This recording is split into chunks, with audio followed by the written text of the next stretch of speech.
Hello students, welcome है आप सभी का। आज इस लेसन में हम जॉन कीट्स से रिलेटेड 20 एमसीक्यू क्वेश्चन कवर करेंगे। मोस्ट इंपॉर्टेंट एमसीक्यू रहेंगे बायोग्राफी प्लस वर्क से, और क्वेश्चन किस तरह से बनते हैं फैक्ट टू फैक्ट एनालिसिस करते हुए हम आज के 20 क्वेश्चंस कवर करने वाले हैं। जॉन कीट्स की बायोग्राफी भी आप देख सकते हैं, 60 पॉइंट्स बायोग्राफी जो वीडियो बना हुआ है इसका डिस्क्रिप्शन बॉक्स में मैं लिंक दे दूँगी। एंड थोड़ा सा इनका देख लेते हैं। बर्थ 31 अक्टूबर 1795, मूअरगेट लंदन यूके। डेथ है इनकी 23 फेब 1821। कंसप्शन यानी टीबी की बीमारी हो गई थी इनको। पेपल स्टेट्स रोम इटली, ठीक है। जन्म इन लंदन में, मृत्यु है इटली में। इंपॉर्टेंट पॉइंट बन जाते हैं ये। मदर है इनकी फ्रांसिस जेनिंग्स, जो भी जिनकी मृत्यु टीबी से हुई थी 1810 में। एंड फादर इनके थॉमस कीट्स, एक स्टेबल कीपर थे। डेड इन 1804 बाय स्कल फ्रैक्चर। तो ये इंपॉर्टेंट पॉइंट बन जाते हैं हमारे जॉन कीट्स के। और इसके बाद हम देख लेंगे हमारा फर्स्ट क्वेश्चन कौन सा बन रहा है। फर्स्ट क्वेश्चन हमारा John Keats dead at the age of, तो करेक्ट आंसर इज डी 26। बहुत ही कम उम्र में जो है इनकी मृत्यु हो गई थी। 26 और 25 भी कंसिडर किया जाता है, क्योंकि इनका जो बर्थ है मैंने आपको बताया अभी, बर्थ है इनका 1795 एंड डेथ है 1821। सो इसीलिए इनको यंगेस्ट रोमांटिक पोइट भी कहा जाता है, ठीक है। कम उम्र में मृत्यु हो गई थी इनकी। एंड सेकंड जनरेशन के रोमांटिक पोइट हैं। सेकंड जनरेशन में इनके साथ और कौन आते हैं जॉन कीट्स के साथ? Byron and PV Shelley. And students, जैसे जैसे इनके पॉइंट्स बनेंगे कुछ हम लोग अलग से भी इनके फैक्ट देखते चलेंगे। तो इनका जो डेथ है एट द एज ऑफ 26 हुआ था, या 25 लिखा है तो वो भी करेक्ट माना जाएगा स्टूडेंट्स। एंड इसी तरह जो है ये हमारा जो क्वेश्चन बना है ये बायोग्राफी से बिल्कुल सरफेस का क्वेश्चन बना है, डेथ और बर्थ, जो कि इंपॉर्टेंट हम सभी को हर पोइट या हर ऑथर की कवर करना ही चाहिए। नेक्स्ट क्वेश्चन है आज का second question. With which of the following poets do we associate the pictorial quality of poetry? तो करेक्ट आंसर कीट्स है इसका, बट पिक्टोरियल क्वालिटी से हम किस पोइट को, इनमें से किस पोइट को पिक्टोरियल क्वालिटी से एसोसिएट कर सकते हैं, जोड़ के देख सकते हैं कि भाई उसकी पोइट्री में हमको ये क्वालिटी देखने को मिलेगी। तो ये है क्या पिक्टोरियल क्वालिटी? स्टूडेंट्स, ऐसा होता है कि ये हमारे जो जॉन कीट्स हैं बहुत ज़्यादा इनको मोस्ट सेंशुअस पोइट कहा जाता है। मतलब कि ये इनकी पोइट्री ऐसी होती है जो कि 5 सेंसेस को, व्यक्ति के 5 सेंसेस को अपील करती है, इसीलिए इन्हें मोस्ट सेंशुअस पोइट कहा जाता है। 5 सेंसेस को अपील करने वाली पोइट्री, तो यही वही है जब सेंसेस को अपील करना है, ठीक है। हाईली सेंशुअल है तो विजुअल अपील भी होती है, विजुअल यानी दिखना। तो पिक्टोरियल क्वालिटी इस तरह से इनकी पोइट्री में मानी जाती है। तो ये वर्ड आप टर्म याद रखें, पिक्टोरियल क्वालिटी हमारे कीट्स के वर्क में, कीट्स की पोइट्री में दिखती है, यानी कि आंखों के सामने इमेज बन जाना। जो भी आप पोएम्स में क्या होता है, इंजॉय किया जाता है, उसको इमेजिन किया जाता है ना, that is pictorial quality, imagination, picture, visualisation. Okay, next question आज का है। Which of the following writers is noted for what Keats called negative capability?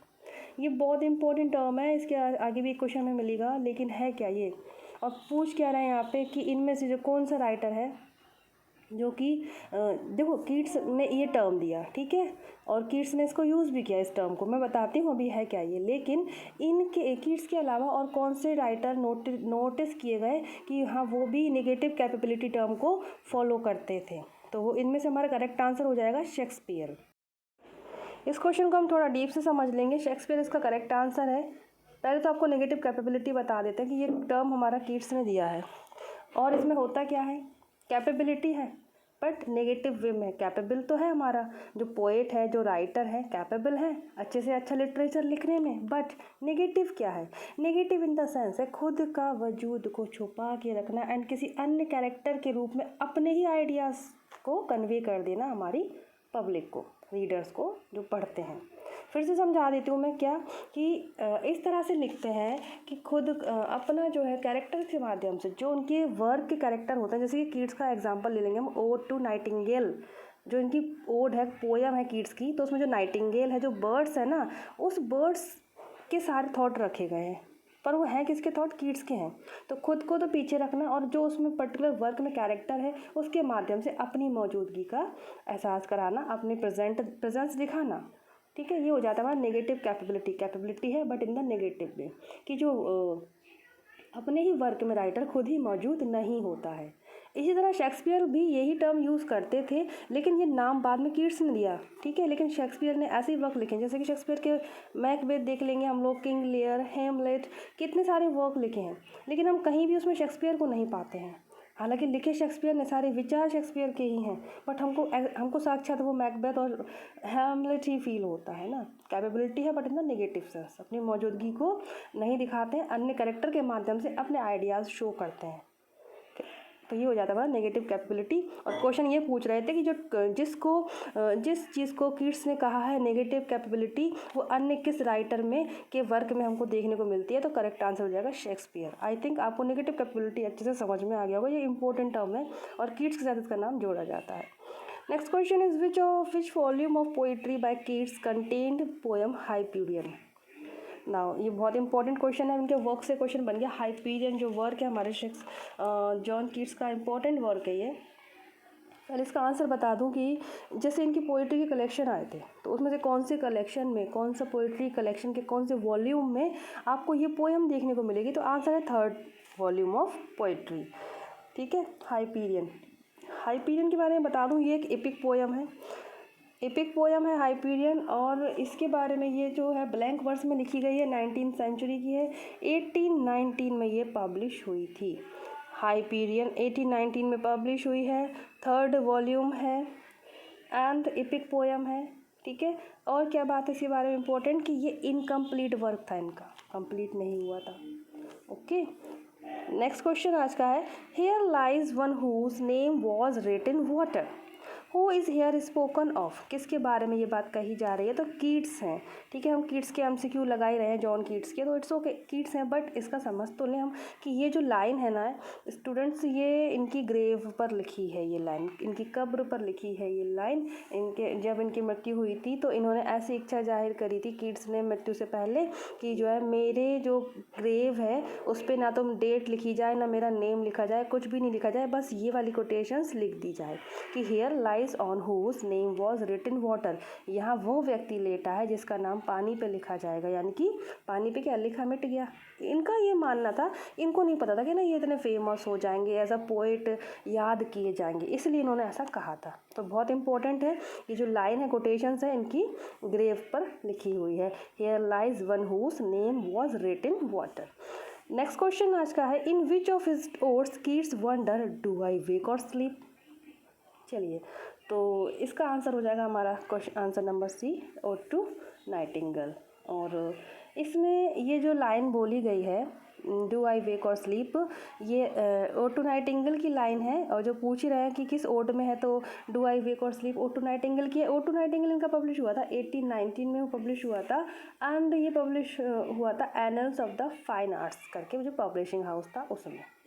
और इसमें डिस्क्राइब किया इन्होंने अपनी जर्नी कैसी, नेगेटिव कैपेबिलिटी के जो स्टेट में जो आ गए थे, ये वर्क लिखते थे नेगेटिव कैपेबिलिटी वाला, वो डिस्क्राइब किया है। जैसे मैंने ऊपर एग्जांपल बताया था ना, ओड टू नाइटिंगेल में ही तो बताया है ये टर्म इन्होंने, वही तो है, नाइटिंगेल के ज़रिए अपने सारे आइडियाज़ प्रस्तुत कर रहे हैं। तो ये आप लाइन याद रखिएगा, कोटेशन से क्वेश्चन बनते हैं, क्योंकि do I wake or sleep, तो ये ओड टू नाइटिंगेल का है और ये इनके वर्क हैं स्टूडेंट्स। उसके अलावा ये जो ओड टू ग्रेशियन अर्न है, ओड टू साइक है, ये भी हमारे कीट्स के ही इंपॉर्टेंट वर्क हैं। वर्क ऐसी बार बार हम पढ़ेंगे तो हमारे सरफेस पे आ जाएंगे। नेक्स्ट क्वेश्चन है, for whom Keats use the term egotistical sublime. Important question आ गया ये, क्वेश्चन नंबर 7 है आज का। हाँ, ईगोटिस्टिकल सबलाइन ये टर्म यूज़ किया था इन्होंने वर्ड्सवर्थ के लिए। ये भी एक टर्म है जो कि इन्होंने वर्ड्सवर्थ जी के लिए यूज़ किया था। दोनों ही रोमांटिक पोइट हैं। वर्ड्सवर्थ हमारे फर्स्ट जनरेशन के रोमांटिक पोइट हैं, कीट्स हमारे सेकंड जनरेशन के रोमांटिक पोइट हैं। इंपॉर्टेंट है। और सेकंड जनरेशन में इनके साथ आ जाते हैं बायरन एंड पीवी शेले। इतने पॉइंट आप बार बार पढ़ेंगे सुनेंगे तो आपको कवर हो जाएंगे, क्लियर हो जाएंगे ये। नेक्स्ट क्वेश्चन आज का है एंडीमियन। बहुत इंपॉर्टेंट वर्क है हमारे कीट्स का। Endymion by Keats is the story of a young shepherd loved by the moon goddess. Keats took the story from. चलिए, इससे मैं आपको 3-4 पॉइंट और बताऊंगी। तो ये एंडीमियन एक जो हमारे कीट्स हैं, इनका पोयम वर्क है ये, ठीक है। और किसकी स्टोरी है, एक शेपर्ड की स्टोरी है, एक गणेरिये की स्टोरी है, जिसको मून की जो गॉडेस होती हैं वो लव करती हैं उस शेपर्ड को। तो ये कथा ली कहाँ से, इन्होंने इंस्पिरेशन कहाँ से ली, तो इसका आंसर है Greek mythology. The correct answer is Greek mythology. तो जब ग्रीक का नाम आएगा तो हम लोग कीट्स को ज़रूर पढ़ते हैं, क्योंकि इनको हाफ, इनके जो अन्य नाम होते हैं ना उपनाम, ऐसे में इनको हाफ ग्रीक का कहा जाता है, लवर ऑफ ग्रीक कहा जाता है। क्योंकि इन्होंने ग्रीक माइथोलॉजी का बहुत यूज़ किया अपने वर्क में। ठीक है, इनके अन्य नाम में half Greek, lover of Greek, ठीक है, ये सारे हमारे जॉन किट्स के लिए टर्म यूज़ किए जाते हैं। और एंडेमियन की जो स्टोरी है वो भी इन्होंने ग्रीक माइथोलॉजी से ही लिखी है, पोयम जो लिखी यहीं से स्टोरी से प्रेरित होकर लिखी है। चलिए मैं आपको एंडेमियन के कुछ और पॉइंट बता देती हूँ। ये पब्लिश हुआ था हमारा 1818 में, और इन्होंने डेडिकेट किया है ये वर्क, ये पोएम अपनी थॉमस चैटरटन को। Thomas Chatterton also is a great writer और पोइट इन इंग्लिश लिटरेचर, तो उन्हें इन्होंने थॉमस चैटरटन को ये वर्क अपना डेडिकेट किया है, एंडेमियन। ठीक है, और एंडेमियन में 4 बुक्स हैं। फेमस लाइन है एंडेमियन की, a thing of beauty is a joy for ever. ये हमने बहुत सुनी है लाइन, कोटेशन, ये जॉन कीट्स की कोटेशन है और उन्हीं की पोएम एंडेमियन में है ये line, a thing of beauty is a joy for ever. इतने पॉइंट हमारे आज के इस क्वेश्चन से। नेक्स्ट हमारा क्वेश्चन है, which is John Keats first poem. तो अगर हम इसमें ऑप्शन में देखें, इनमें से फर्स्ट पोएम कौन सी है, ठीक है, तो हम लगा देंगे on looking at Chapman's Homer. On looking at Chapman's Homer जो इनका वर्क है स्टूडेंट, ये पब्लिश ये इन्होंने ये आया था इनका 1816 में। ठीक है, और 1816 में, अक्टूबर 1816 में आया था। अगर हम इस ऑप्शन की बात करें यदि, लेकिन हमें अगर एग्जैक्ट पूछा जाए, क्योंकि इसमें वो करेक्ट ऑप्शन है ही नहीं, एक्चुअल में इसका करेक्ट आंसर है on O solitude. O solitude जो है वो इसका करेक्ट आंसर है। जॉन कीट्स की फर्स्ट पोएम अगर पूछें तो ओ सॉलिट्यूड है। तो जैसा कि ये ऑन लुकिंग चैपमैन पब्लिश हुआ था अक्टूबर 1816 में, और ओ सॉलिट्यूड हमारा पब्लिश हुआ था मई 1816। बस इतना ही इसका ये मंथ का यहाँ पे वो आ रहा है, बाकी तो दोनों 1816 के ही हैं, लेकिन ऑप्शन में वो सॉलिट्यूड ही नहीं लिखा है। और करेक्ट आंसर तो इसके अकॉर्डिंग ऑन लुकिंग चैपमैन हो जाएगा, नहीं तो फिर इस पर रिट लग जाएगी। वैसे इनका फर्स्ट जो पोएम है ओ सॉलिट्यूड है, जो कि 1816 मई में इसकी पब्लिश हुई थी, इन्होंने लिखी थी। चलिए नेक्स्ट क्वेश्चन पे हम आ जाते हैं। ये बहुत इंपॉर्टेंट क्वेश्चन है, यूनिक है, थोड़ा डीप भी चला जाएगा। F Scott Fitzgerald was a great admirer of the poetry of John Keats. चलिए, तो so that he named one of his novels with a line from one of the poems of Keats, which poem was it. तो बता दें, F Scott Fitzgerald एक novelist हैं और John Keats के बहुत बड़े प्रशंसक हैं। तो इन्होंने जॉन कीट्स की एक पोएम से, उस पोएम की एक लाइन को अपने नॉवल का टाइटल दे दिया। तो वो पोएम पूछ रहे हैं यहाँ पे क्या है, मैं आपको टाइटल भी बताऊंगी अभी। चलिए, तो he named one of his novel with a line from one of the poems of Keats. Which poem was it? तो करेक्ट आंसर इसका है ode to nightingale. Ode to nightingale का एक लाइन लिया इन्होंने और अपनी नॉवल को वो टाइटल दे दिया। वो टाइटल है tender is the night. Tender is the night. तो ये टाइटल इन्होंने लिया था ओड टू नाइटिंगेल से, ये लाइन है। और जॉन कीट्स के एडमायरर हैं एफ स्कॉट फिट्जगेराल्ड, ये नॉवलिस्ट हैं और जॉन कीट्स के इस पोएम से इन्होंने अपने नॉवल को एक टाइटल दिया। तो बनेगा ये क्वेश्चन को अलग हो जाएगा थोड़ा, क्योंकि which of these is not a work by John Keats. इनमें से कौन सा वर्क जॉन कीट्स का नहीं है। वर्क से क्वेश्चन ऐसे ही बनते नहीं है या कौन सा है, तो इसका करेक्ट आंसर है टू नाइट। टू नाइट जो वर्क है हमारे पी वी शैले जी का है, विश्री शैले, पी वी शैले का वर्क है ये, शैले का। एंड बाकी सारे इन्हीं के हैं, ode to autumn, Isabella, the pot of basil. Isabella उनकी गर्लफ्रेंड है, उनके ऊपर उन्होंने पोइट्री लिखी। तो टू नाइट हमारे पी वी शैले को जाएगा। एंड नेक्स्ट क्वेश्चन आज का है हमारा, Keats poetry is abundantly and enchantingly sensuous. Who has made this comment about the poetry of Keats? ये पॉइंट इसलिए इम्पोर्टेंट है, ये तो हम बता देंगे ये कमेंट किसने किया, लेकिन इससे आप ये भी समझ लीजिए कि कीट्स की पोइट्री सेंशुअस है, सेंस को अपील करती है, 5 सेंसेस को अपील करने वाली अपीलिंग इनकी जो पोइट्री है, इसीलिए ये लिखा गया एबडेंटली। एबडेंटली मीन्स होता है पर्याप्त है, प्रचुर है, बहुत एनचेंटिंगली सेंशुअस। तो ये रिमार्क दिया है हमारे मैथ्यू अर्नोल्ड जी ने। मैथ्यू अर्नोल्ड जी ने अपना एक इनका निबंध लिखा था उन्होंने, एसे इन क्रिटिसिज्म, ठीक है, उसमें कीट्स के लिए ये लाइन बोली है कि कीट्स की पोइट्री सेंशुअस है, और इनको सेंशुअस पोइट भी कहा जाता है कीट को, जॉन कीट्स को। नेक्स्ट क्वेश्चन आज का हो जाएगा, a long romance and title Endymion is written by. Endymion किसके द्वारा लिखा गया? कीट्स के द्वारा लिखा गया। एपिक पोएम है और वही है मून गॉडेस को लाभ हो जाता है एक शेपर्ड से। थॉमस चैटरटन को इन्होंने ये डेडिकेट किया है एंडीमियन वर्क अपना। 1818 में ये पब्लिश हुआ था। और ग्रीक जो है माइथोलॉजी से ये इनका एंडीमियन जो वर्क है प्रेरित है। Next question, Keats passed away in the year. तो इनकी मृत्यु का साल पूछ लिया गया है यहाँ पे, सरफेस का ही क्वेश्चन है। करेक्ट आंसर हो जाएगा 1821। 1821 में इनकी मृत्यु हुई थी। कहाँ हुई थी? रोम इटली में हुई थी। एंड इनका जो जन्म है वो 1795 में हुआ था। ये इनका बॉर्न है ऊपर, ये इनका डेथ है, ठीक है, 1821। और इनकी जो मृत्यु हुई थी रोम इटली में हुई थी। मोरगेट लंदन में जन्म हुआ था। मृत्यु इनकी हुई थी टीबी की बीमारी से, कंजम्पशन से। Which work was described by Keats as a feverish attempt rather than a deed accomplished. तो देखिए इसका करेक्ट आंसर हो जाएगा एंडीमियन। और इस वर्क को इन्होंने अपना इस तरह से डिस्क्राइब किया है, इन्होंने खुद ही अपने इस वर्क के लिए ये कोटेशन बोली है कीट्स ने कि अ फेवरिश अटैम्प्ट। फेवर है मतलब इनकी इच्छा से इन्होंने अटैम्प्ट किया था ये लिखने का, ना कि केवल एक कार्य था कि इसको हमें पूरा ही करना है। काम भी दो तरह से होता है ना, एक तो दिल से करना है, अदरवाइज करना ही है। तो ये फेवरिश अटैम्प्ट था इनका। एंडीमियन जो उन्होंने लिखा था बहुत ही दिल से लिखा था, इस तरह से कह सकते हैं। तो ये डिस्क्राइब किया गया ये बात एंडीमियन के लिए, ग्रीक माइथोलॉजी से ये इंस्पायर है।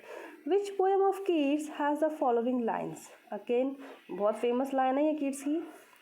Heard melodies are sweet but those unheard are sweeter, therefore ye soft pipes play on. Students बहुत ही इंपॉर्टेंट है ये कोटेशंस। और इसका मीनिंग यही है कि जो मेलोडीज़ जो म्यूज़िक हम सुन रहे हैं वो तो स्वीट है, पर जो नहीं सुना गया है वो तो और स्वीटर होगा, स्वीटेस्ट होगा, ऐसा कहते हैं ये। तो पहले तो इसका करेक्ट आंसर हो जाएगा इसका odd on a Grecian earn. तो ये जो इनका वर्क है ओड ऑन, ये जो इम्पोर्टेंट लाइंस हैं ये odd on a Grecian earn से ली गई हैं। और ये जो नीचे वर्क लिखे हैं ये भी हमारे कीट्स के ही हैं, जॉन कीट्स के तीनों के तीनों work. Keats dropped his first stanza of one of his odds, it was from. चलिए, तो इन्होंने अपनी एक पोएम से आपके ओड्स इन्होंने इम्पोर्टेंट ज़्यादातर इन्होंने ओड्स लिखे हैं। ओड्स एक फॉर्म ऑफ पोइट्री होता है, ठीक है, और काफ़ी इसमें संबोधन करके नरेट करके पोएम लिखी जाती है। पोएम ही होती है बट फॉर्म का एक फॉर्म होता है ना, पोएम फॉर्म्स ऑफ पोइट्री जो हम पढ़ते हैं वो ही है ये। ओड्स, लिरिक, बैलाड, सोनेट, तो ओड्स है ये। तो इसमें से इन्होंने अपने इनमें से कौन से ओड का फर्स्ट स्टैंजा ड्रॉप कर दिया था, या फिर सही से नहीं लिखा गया, बिखरा बिखरा वर्ग है, कोई राइमिंग स्कीम नहीं है, कुछ भी लिख दिया है फर्स्ट स्टैंजा में कुछ है, सेकंड में कुछ है, कुछ उसमें सेटिंग नहीं बैठ रही है। तो ये इनका आंसर इसका ode to Apollo. Ode to Apollo जिन्होंने 1815 में लिखा था, रिटन की यदि बात करें 1815 में रिटन हुआ था एंड पब्लिश हुआ था 1848 में, काफ़ी बीच में गैप हो गया। और ये जो ओड टू अपोलो है इन्होंने कई सारे ग्रेट पोइट्स को ट्रिब्यूट करते हुए लिखा था, लेकिन इसमें इनके स्टैंजास में कोई कॉमनलिटी नहीं है इस वर्क के स्टैंजास में। ये क्वेश्चन बन जाता है ओड टू अपोलो से। एंड बाकी जो ओड्स लिखे हैं ode to Psyche, ode to melancholy and ode on indolence, ये भी हमारे जॉन कीट्स की वर्क है। नेक्स्ट क्वेश्चन आज का, हु सैड अबाउट कीट्स। किसने कहा कीट्स के बारे में? ही इज़ विथ शेक्सपियर, कि वो शेक्सपियर के साथ है, मतलब कि शेक्सपियर के समकक्ष खड़ा कर दिया उन्हें उनके वर्क्स को लेकर, इतने अच्छा जो उन्होंने लिखा। तो इसका आंसर है मैथ्यू अर्नोल्ड। मैथ्यू अर्नोल्ड जो है मोस्टली आप देखेंगे जो क्रिटिक्स थे ना ये, तो कोटेशंस इन्हीं के निकली हैं सभी के लिए, मोस्टली इन्हीं का नाम आ जाए। मैथ्यू अर्नोल्ड का कोटेशन है ये, ही इज़ विथ शेक्सपियर।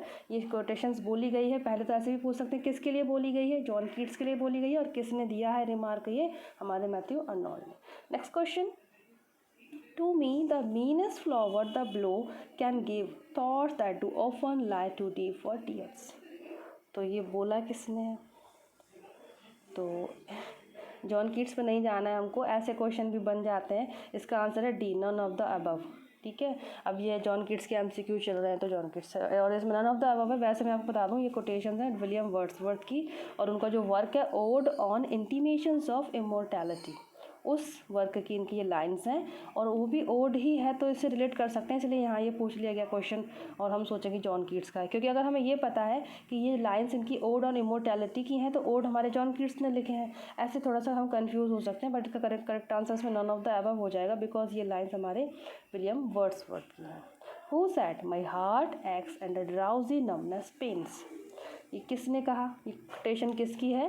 तो ये कोटेशन इनकी एक पोयम में ही आई है, हमारे जॉन कीट्स की कोटेशन है, my heart aches and a drowsy numbness pain, कि मेरे हार्ट में एक होता है, पेन होता है, नमनेस पेन। तो इसका करेक्ट आंसर हो जाएगा, the correct answer is John Keats. और ये जो लाइन है ओटो नाइटिंगेल की है, ये ओटो नाइटिंगेल की कोटेशंस है। नेक्स्ट क्वेश्चन आज का है the term negative capability is given by, तो जॉन कीट्स है। नेगेटिव कैपेबिलिटी का टर्म किसने दिया था? जॉन कीट्स का नाम आता है। बहुत ही सरफेस का क्वेश्चन है ये, कोई इसमें डिफिकल्ट नहीं है ये। In which poem of Keats does the following line occur, तो ये लाइन जॉन कीट्स की किस पोएम में हमको देखने को मिलेगी? इसका आंसर है Endymion, a thing of beauty is a joy for ever. इसकी ओपनिंग लाइन है एंडीमियन की, एपिक पोएम है हमारी Endymion, a thing of beauty is a joy for ever. Hyperion भी हमारे इन्हीं का ही वर्क है, लैमिया स्लीप एंड ब्यूटी। स्टूडेंट्स इसी तरह से जो हम इनके बार बार जो इस तरह के क्वेश्चन पढ़ते हैं तो वर्क्स एंड इनके जो कुछ फैक्ट है सरफेस पे आ जाते हैं जो हमारे एग्जाम के लिए इंपॉर्टेंट होते हैं। और बाकी आप इनकी बायोग्राफी भी देख लीजिएगा जो कि बहुत इंपॉर्टेंट है, 60 पॉइंट्स हैं। कमेंट डिस्क्रिप्शन में उसका लिंक हम आपको दे देंगे। Thank you for watching this lesson, और जिसको ज़रूरत है उन तक ये ज़रूर पहुँचाएँ। खुश रहिए, पॉजिटिव रहिए। जय हिंद।